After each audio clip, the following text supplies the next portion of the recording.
J'ai commencé à me préparer à mon métier à 1 an et demi.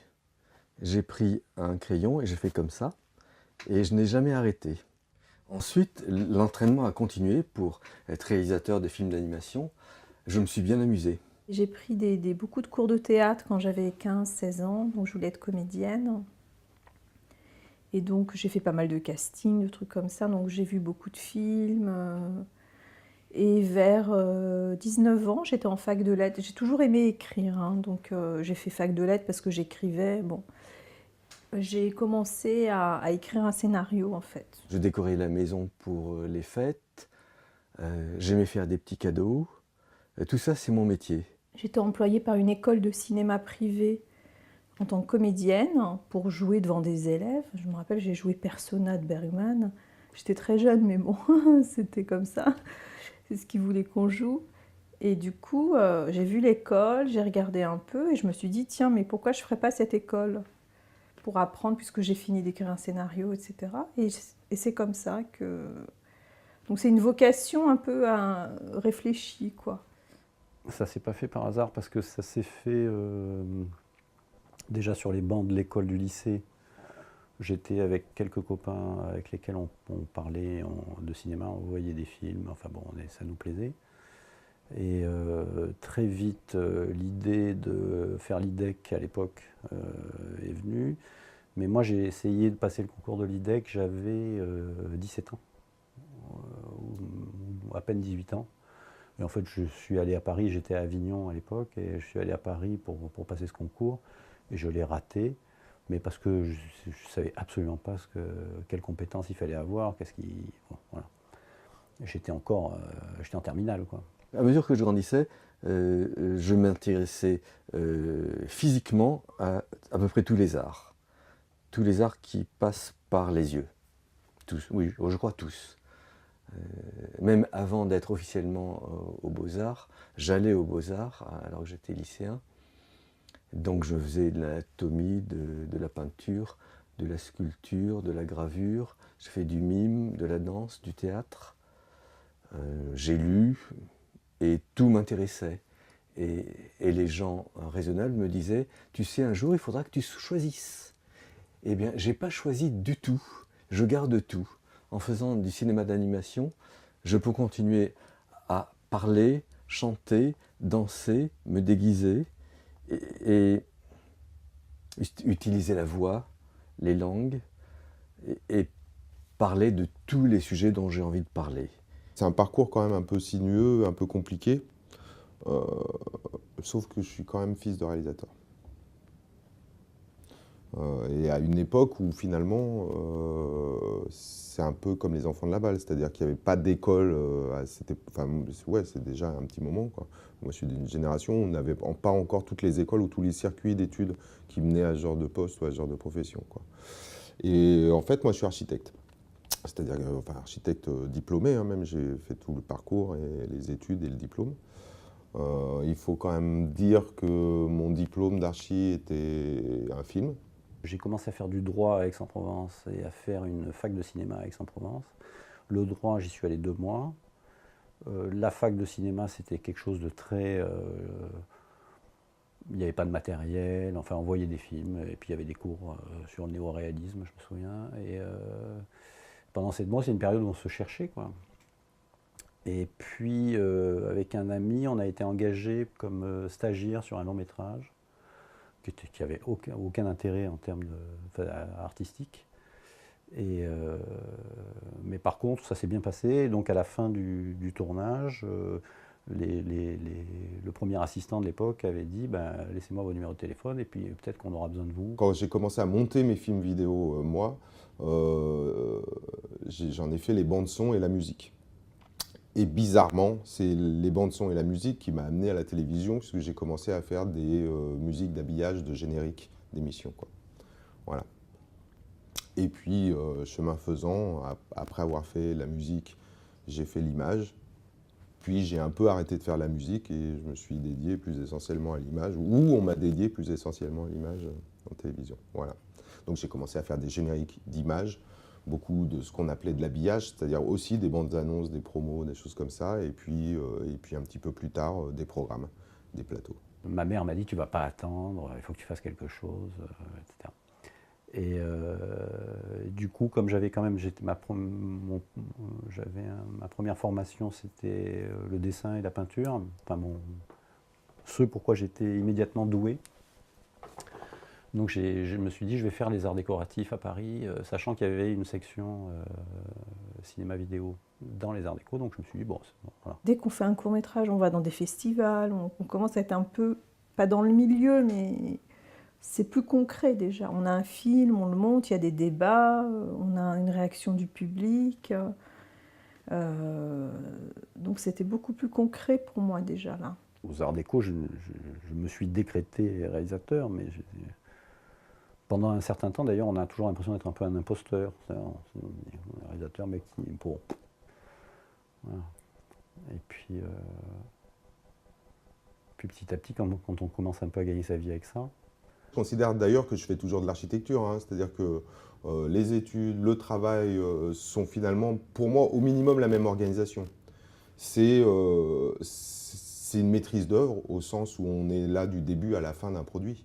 On est là dès le premier instant, enfin en tout cas c'est ma vision des choses, dès le premier instant de la conception, voilà, et on est jusqu'au plan de recollement, c'est-à-dire jusqu'à la livraison du produit.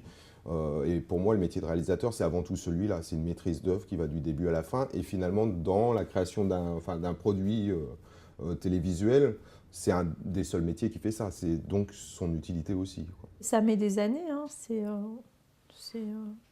Il y a 2-3 mois de préparation, même 6 mois des fois, 3 mois de tournage, 2 mois de tournage, ensuite montage, c'est 4-5 mois, ensuite toute la post-prod, c'est plusieurs mois. Donc là, il y a déjà plus d'1 an qui s'est écoulé. Et ensuite, il y a les festivals. Si on va à Cannes, c'est avant la sortie, ou à Berlin, ou je sais pas où. On peut le comparer à un chef d'orchestre. C'est pas lui qui fait vraiment la musique comme ça, mais on a besoin de lui. Et il y a tout un orchestre qui a besoin de lui. C'est un métier, on est à la fois artiste, hein, c'est notre film, et on a un côté, pas chef d'entreprise, mais team, je sais pas comment dire, on doit gérer toute une équipe, quoi.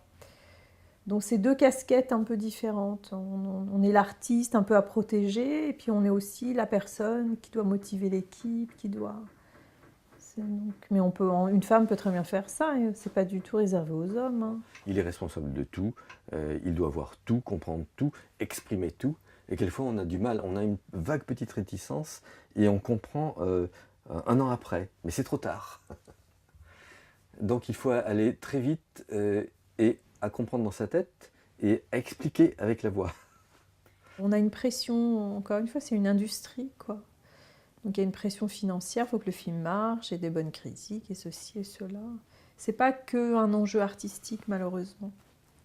Parce qu'il y aurait que l'enjeu artistique, je pense que ça serait beaucoup plus vivable. Le film plaît ou ne plaît pas, mais ça, c'est bien. Moi, je trouve que c'est bien que mes films ils plaisent à certains et pas à d'autres. Je trouve ça très bien. Ça me dérange pas. Par contre, toute la pression financière est pas évidente. Parce que quand on a une mauvaise critique, ça fait pour l'ego, c'est pas évident. Je vous dis, il faut une distance pour arriver à l'accepter, à dire lui, il aime pas, il a le droit de pas aimer mon film. Hein. Après tout, chacun, c'est subjectif, c'est de l'art. Mais le problème, c'est qu'il y a tout le truc financier derrière qui est pas facile, quoi. On se dit, oh là là, ces films ils marchent pas, je vais galérer pour mon autre film, pour le prochain. Depuis quelques années, je fais beaucoup de de façon professionnelle, c'est plus du documentaire pour la télévision. Et que les courts-métrages ou les projets de fiction sont des choses plus pour l'amour de l'art, quoi. Je trouve mon métier absolument satisfaisant. J'ai une chance immorale.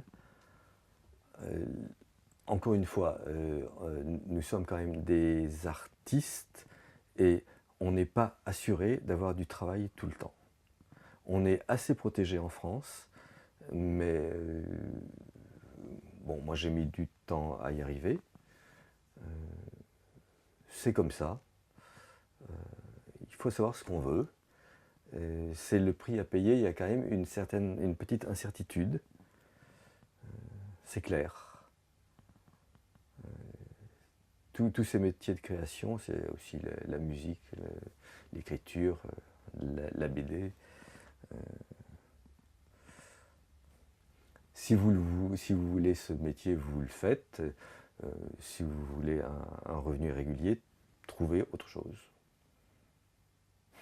C'est très fluctuant parce que en ce moment, par exemple, je suis plutôt sur une dynamique ascendante. Et tu m'aurais posé la question il y a 6 mois, je t'aurais dit ça va pas du tout. Je vais tout arrêter.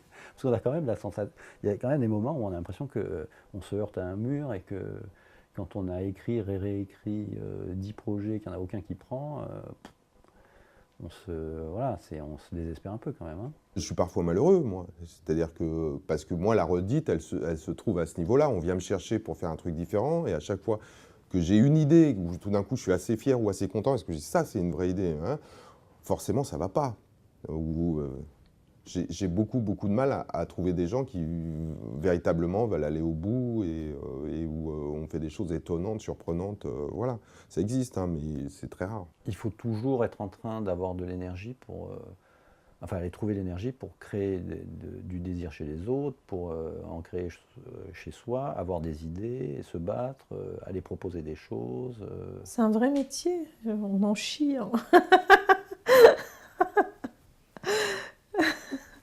Pas autant qu'un ouvrier chez Renault, mais on en chie quand même. Hein.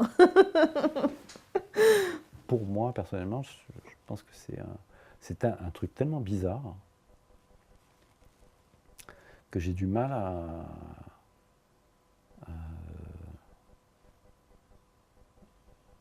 à sentir que c'est un vrai métier, quoi.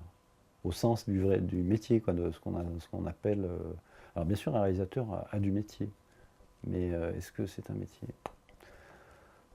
comme peut l'être, comme on dit, d'un boucher ou d'un menuisier, c'est un métier, quoi. Il faut vraiment aimer ce qu'on fait. Et quand on travaille énormément, ne pas être gêné parce qu'on aime ça.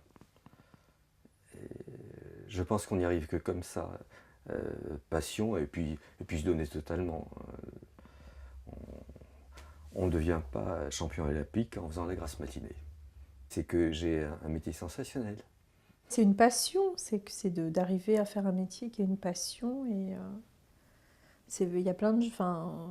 déjà, je trouve que c'est une grande chance d'être passionné et de se dédier à quelque chose pendant 1 an, 2 ans. C'est super, quoi. Et puis d'avoir, ce que je vous ai dit, un bout de soi qui est à l'extérieur de soi et qui est une création autonome. C'est qu'à un moment donné, ça devient quelque chose d'autonome. Et ça, c'est extraordinaire. Ou que les gens se l'approprient et je trouve ça super. Voilà. C'est magnifique à vivre. Moi, j'adore faire ce que je fais, je prends encore beaucoup de plaisir, voilà. Mais il y a aussi plein de fois où je déteste et où j'en ai marre et j'ai envie de tout arrêter, quoi. Oui, c'est difficile, ouais. C'est difficile. En même temps, moi, je suis pas sûr d'arriver à faire autre chose, hein. Mais je suis pas sûr que... je suis pas sûr d'être capable de faire autre chose.